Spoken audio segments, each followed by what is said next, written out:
My name is Jessica Ramirez, and I would like to welcome you to my first video tutorial.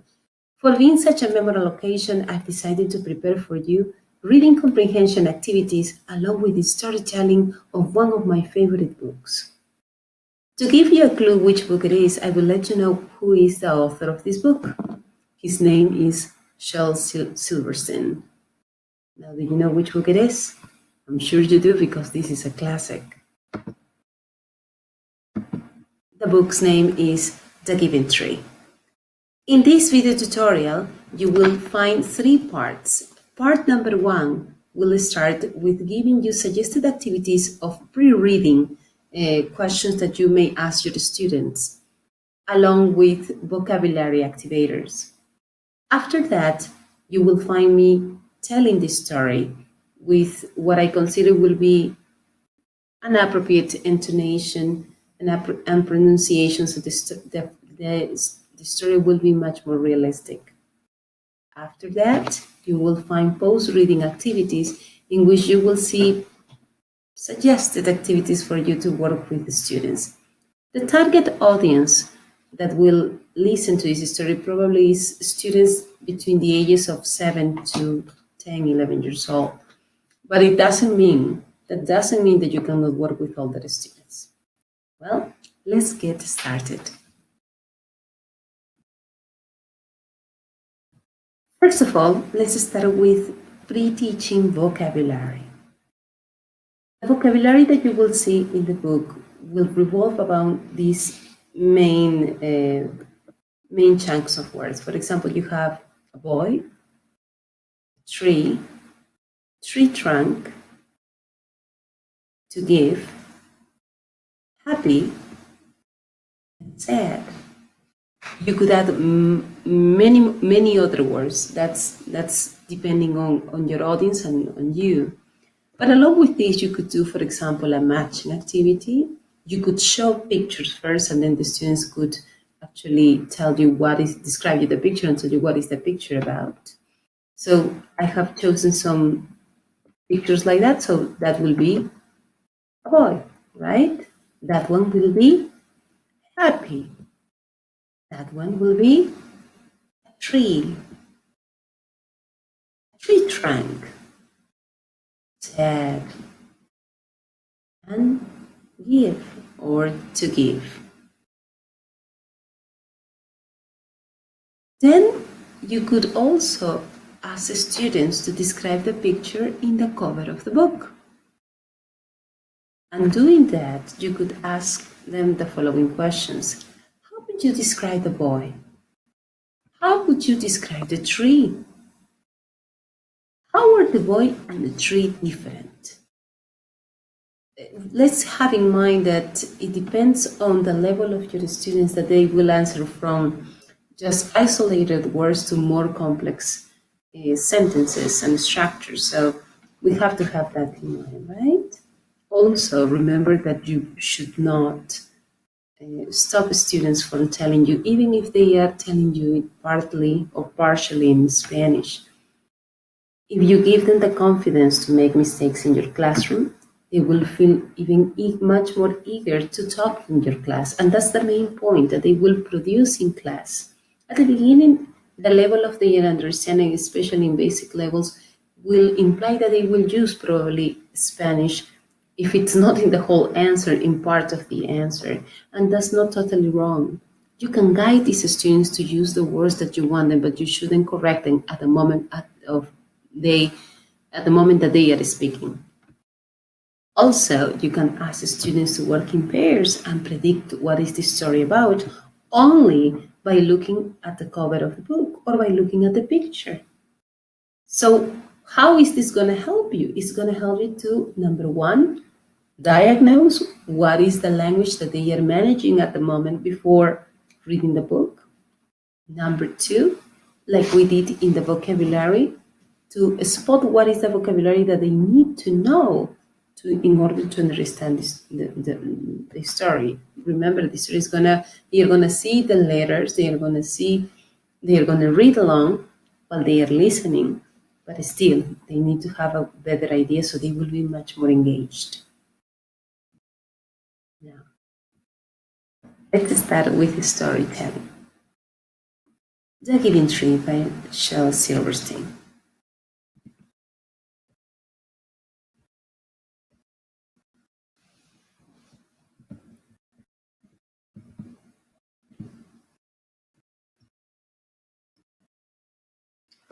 Once there was a tree,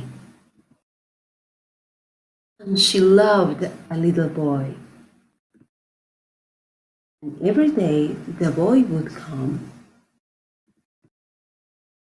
and he would gather her leaves and made them into crowns and play king of the forest. He would climb up her trunk and swing from her branches and eat apples. And they would play hide and go seek. And when he was tired, he would sleep in her shade. And the boy loved the tree very much, and the tree was happy. But time went by, and the boy grew older, and the tree was often alone. Then, one day the boy came to the tree, and the tree said, "Come, boy, come and climb up my trunk and swing from my branches and eat apples and play in my shade and be happy." "I am too big to climb up place," said the boy. "I want to buy things and have fun. I want some money. Can you give me some money?" "I'm sorry," said the tree, "but I have no money. I have only leaves and apples. Take my apples, boy, and sell them in the city. Then you will have money and you will be happy." And so the boy climbed up the tree and gathered her apples and carried them away. And the tree was happy.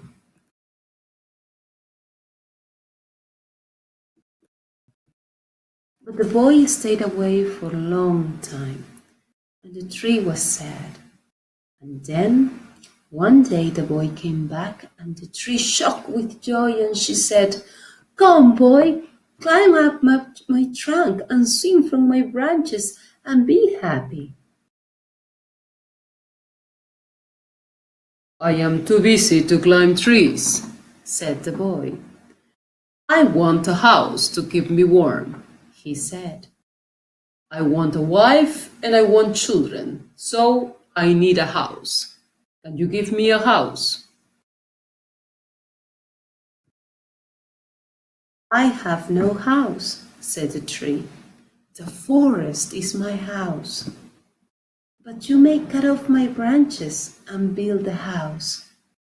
Then you will be happy."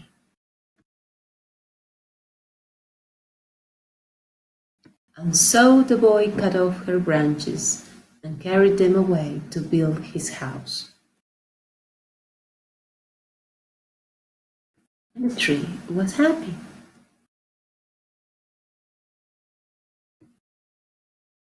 But the boy stayed away for a long time. And when he came back, the tree was so happy she could hardly speak. "Come, boy," she whispered. "Come and play." "I'm too old and sad to play," said the boy. "I want a boat that will take me far away from here. Can you give me a boat?" "Cut down my trunk and make a boat," said the tree. "Then you can sail away and be happy."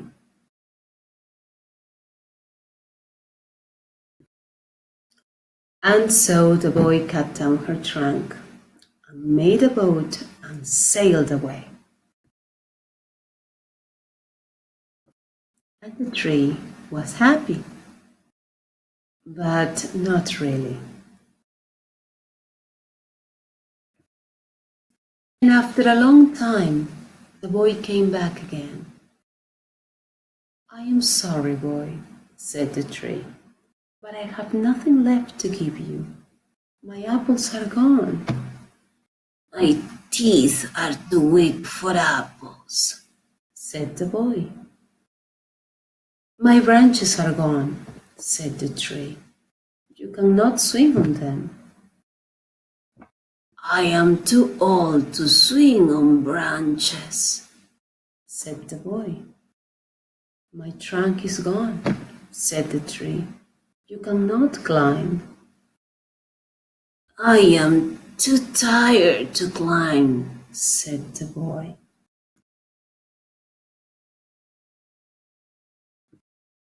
I am sorry, sighed the tree. I wish that I could give you something, but have nothing left. I am just an old stump. I am sorry. I don't need very much now, said the boy. Just a quiet place to sit and rest. I am very tired. Well, said the tree, straightening herself up as she could. Well, an old stump is good for sitting and resting. Come, boy, sit down. Sit down and rest. And the tree was happy. The end. So as you could see, it's very simple to read the story to your kids and make it even much more engaging. By the way, the link of the PowerPoint in which you saw the story with the pictures, it's in a link that I have posted after in the slides of references. Now, what could be some possible post-reading activities? Number one, we could ask the students to actually reflect on what they have understood from the story, specifically on specific ideas, by the way. For example, in this story, the boy wants a lot of things.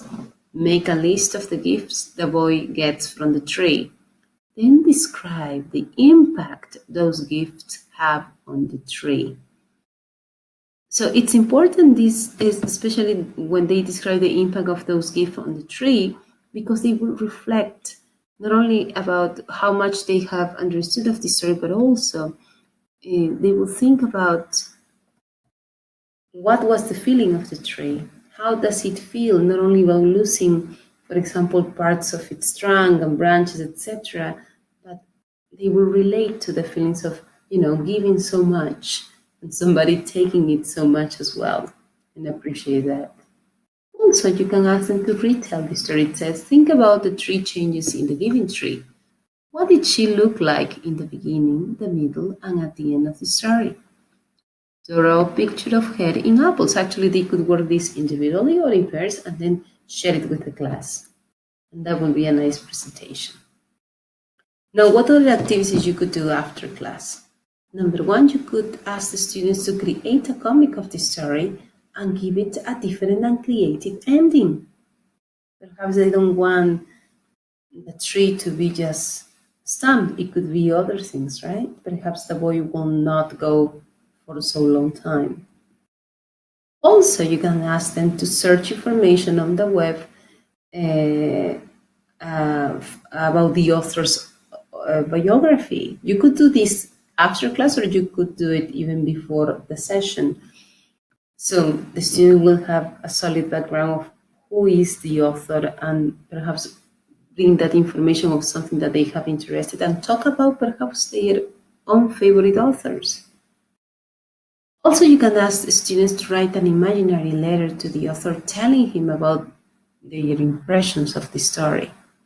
So if you show them a model of how could be this letter, they could actually pretend to send it, and that will make the class much more memorable. So with these activities, I hope to contribute to some of the ideas that you could use in your class, and hope you enjoyed it. So I hope to see you soon. Thank you.